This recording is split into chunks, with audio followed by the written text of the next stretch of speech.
Selamat pagi teman-teman. Renungan pagi ini berjudul satu hal yang terpenting. Ini terinspirasi dari Reverend Edmund Chan, Singapura. Oke, ayat Alkitab kita hari ini dari Lukas 10 ayat 41 sampai 42. Engkau khawatir dan menyusahkan diri dengan banyak perkara, tetapi hanya satu saja yang perlu. Oke teman-teman, jadi kita hidup dalam dunia yang berisik ya. Dunia yang menuntut, dunia yang jarang memberi kita ruang untuk bernapas. Bahkan di gereja, bahkan terutama di gereja, ada tekanan halus untuk berbuat lebih, melayani lebih, memimpin lebih, mencapai lebih. Tetapi di bawah semua lebih itu, jiwa kita berbisik akan kebutuhan yang berbeda. Untuk diam, untuk mendengar, untuk kembali ke kaki Yesus. Inilah krisis generasi kita. Kita mengenal Tuhan dalam teori, tetapi sering melewatkannya dalam praktek. Kita berbicara tentang pemuritan, tetapi melupakan kedalaman pengabdian. Kita menguasai aktivitas Kristen, namun mengabaikan keintiman Kristen. Maka Yesus kembali berbicara kata yang sama kepada Marta. Engkau khawatir, tetapi hanya satu hal yang penting. Satu hal ini bukan tugas, tetapi pribadi. Bukan agenda, tetapi hubungan. Bukan beban, tetapi sukacita. Panggilan untuk kembali ke pusat. Ketika Yesus mengunjungi rumah Marta, kedua saudara itu mengasihi dia. Perbedaannya bukan pada kasih, tetapi pada fokus. Marta mengasihi Yesus dalam kesibukannya. Maria mengasihi Yesus dalam ketenangannya. Marta melakukan banyak hal untuk Yesus. Maria dibentuk oleh Yesus. Yesus tidak menolak pelayanan Marta, tapi dia mengungkapkan hal yang sering kita lewatkan. Aktivitas bagi Kristus harus mengalir dari keintiman dengan Kristus. Tanpa ini kita kehilangan pusat spiritual kita.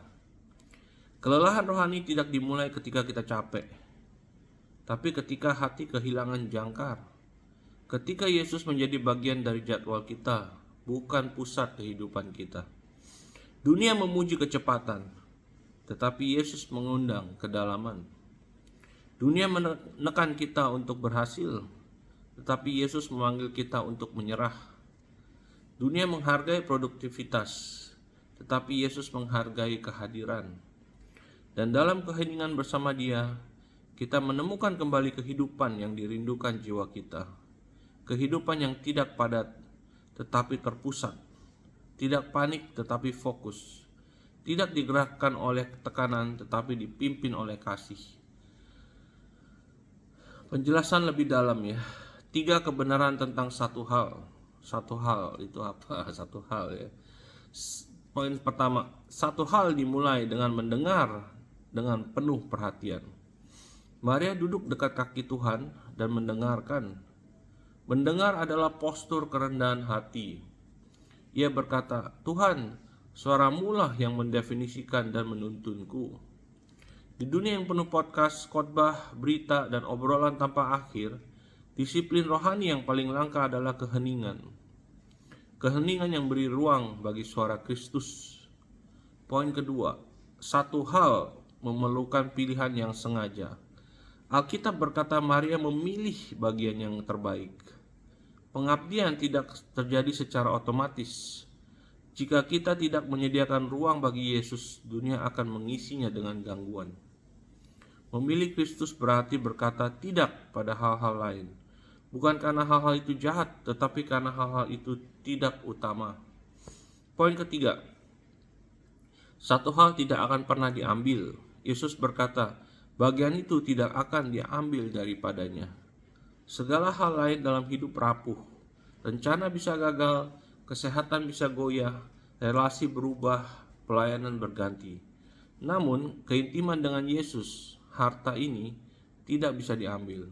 Sebab Dia sendiri memegang kita dengan kasih kekal. Meditasi pribadi untuk kita ya. Masuk ke ruang hening bersama Tuhan. Ambillah waktu sejenak. tiap hari ya. Tenangkan hati, tarik nafas perlahan, tutup kebisingan di sekitar. Tanyakan kepada jiwa Anda, apa yang memenuhi hati saya hari ini? Apa yang saya kejar sehingga menggeser Kristus? Apa berarti kembali ke kaki Yesus hari ini, saat ini? Jangan terburu-buru. Biarkan Roh Kudus menunjukkan gangguan-gangguan itu. Biarkan Dia menarik Anda kembali ke kesederhanaan mengasihi Yesus pertama-tama. First love ya. Mari kita berdoa teman-teman. Tuhan Yesus, kami datang kepadamu dengan hati yang penuh sesak, dengan kekhawatiran, ambisi, dan kelelahan tersembunyi. Kami menaruh semuanya di kaki-Mu Tuhan. Ajar kami kembali apa yang Maria mengerti, bahwa mengenal-Mu lebih besar daripada bekerja bagi-Mu, bahwa bersama-Mu lebih baik daripada sibuk dengan banyak perkara. Pusatkan hidup kami pada hadirat-Mu, selaraskan kembali keinginan kami dengan kehendak-Mu, dalamkan kasih kami kepadamu sampai segala hal menemukan tempatnya. Jadikan kami murid sejati yang berjalan bersamamu, mendengarkan suaramu dan mentaati-Mu dengan sukacita. Engkaulah satu hal yang terpenting, dan hari ini kami memilih Engkau. Amin. Ya teman-teman, God bless you. It's a Friday again. Cepat ya waktu ya. Okay, see you again on Monday. Have a great weekend. Bye-bye.